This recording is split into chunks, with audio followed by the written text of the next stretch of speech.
Ngozi angathi ke nyalo basesihamba hambile manje abafana bakithi soba nginesikhathi kahle hle ngifuna kufike esigabeni lapha ngidalivumela khona sinikhulume nje sinoma kodwa ke ngaphambi ngifike lapho ngicela ukuthi mhlambe sokuphendule umlangene emvalweni senginika ithuba esinifake lezi ndzabadenu ngoba nami khona yami ngifisile sisike sikuyihlabeda sisongana nje kule nto lesivelela kulamalanga lawo ukwenkosi ufuna kuphendula la kushoko noma sofuna kuqala le yakho cha leti inkulumo letangato comrade victim timnanzi yeah ngiyatithanda mina ngiyatithandiswa yini ukuthi ngule agenda labayipropagate kwenkulini on the masses somewhat innocent and who will believe these untruths in understand la hambabo. So for me, I like to answer those issues.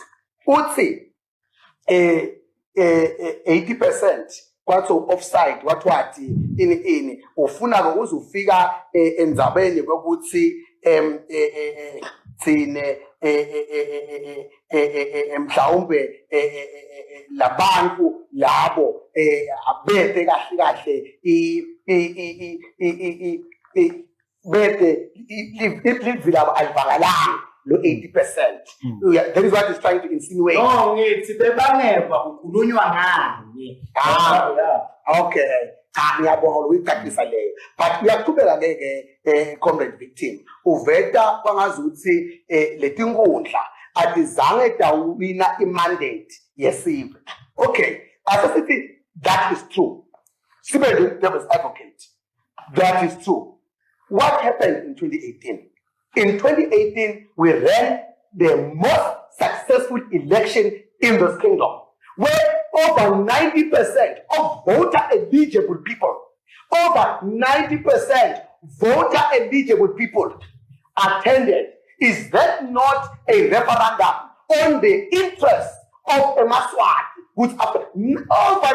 It's there. And the people there, you can go and take the voters roll. I check, I screen a comrade job. But over 90% declared their willingness to continue electing people by merit. The meritorious system of governance, where people are selected by merit.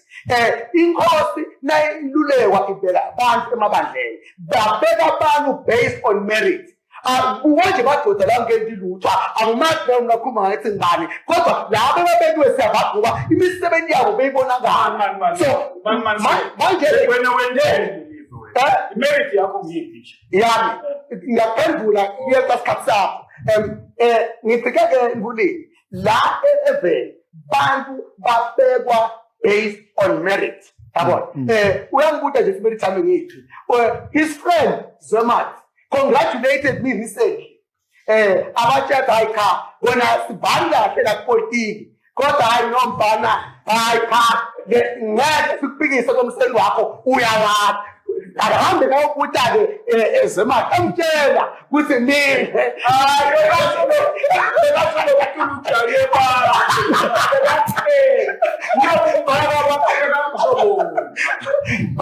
But again, we need. A Maswati declared in 2018, and they are yet to declare again this year. No, I guess it's this year. No,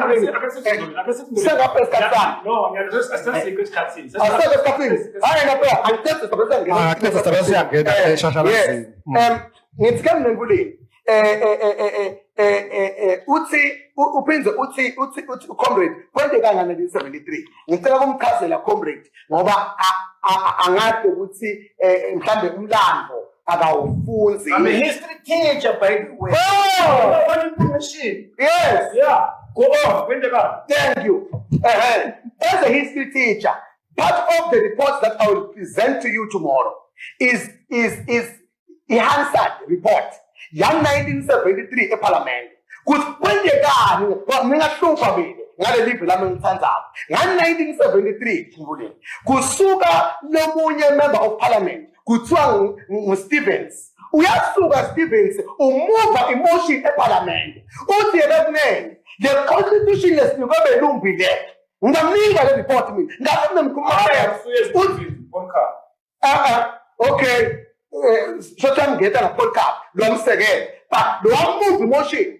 nguStevens wathi the constitution esinorelo umlungu nayo uthi ithikabi uziyabekisa uthi ngathi ibhluko uyonikwa ibhluko lencane ungumfana nje unikwa ibhluko uyena nesiqweni kumpintsha nje ngethanda ibhluko uyakhula vele kumpintsha uthi nyabe seyize isimpintsha masenze abuhlungu ngale ngibone uthi ke Stevens sicela ukuthi asiyene enkosini siyoyitshela lento lena yisebenzi lento lena iyasilwisa uma ngabe sifuna ukuthuthukisa live angeke silithuthukise ngalento ya 1970 ngale constitution elu base ke bayavota eParliament lelo bafike kwenza nyalo bathola i2/3 majority kwavota nga-73 ngamukela comrade kwavota kuleni ngasingekho ngicela kuvula kanjena nyalo ngoba sokuphele 5 minutes okay nyalo ngidakho ivula 10 minutes lokusale seningakhuluma kenyalo sesiya freestyle ke nyalo oy freestyle kulo 10 minutes asithubeke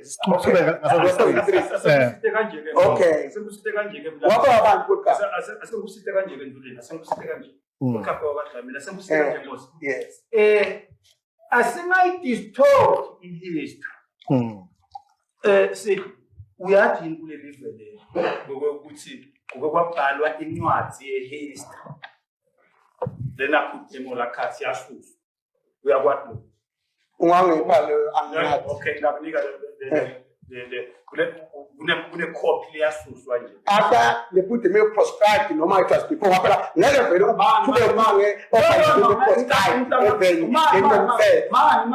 mani yes ngithi kuwe as a history teacher as a history teacher yes there is no blank page in history yes you teach the bad the good history you cannot say because the history lena awuyitsanzi asingabatsheli bantwabethu bantwabethu badzinga yonke ihistory naye senkulungisela wena sisuka ku64 kana kuna mpondo wana 64 lapho kuthiwa bakhetha libhuku esikole ungakhohlwa phela mlangeni ngokuthi 68 67 iwin imbokodo iphathi yakho lesolo i-empower ngoba sibokukhumbula ukuthi na sibambe emaphathi nje akhona la soloko a-empower iphathi yakho ngaloyo mnyaka loyo 67 ema-6 bekangiteke eParliament bowakho yawawina onke landslide hayibo iphathi yenkosi imbokodo national movement yawawina onke lama-6 lawo that is 67 okay first of all the next election 72 usakhumbula kwendekani 72 asengifake ku-test cha angikhumbuli ukhumbula manje ngoba uthi ukhumbula ufuna ukukhumbula 72 kubanjwa khetho lokugcina lwamaphathi kwendekani e-east imbokodo lost 3 seats what was that that was a warning shot ukuthi they might lose the coming elections. That was when Begindlela Bamentajani Bamdeport. That was when April 12. Sihle nawe kuhistory ukhona wena at least awukake kwaba neparliament ihlalo kwasekuba nesibaya. Akade kwaqala ngomthu. Kodwa that fateful day April 12 wakuthela isibaya lapha eTimbonville.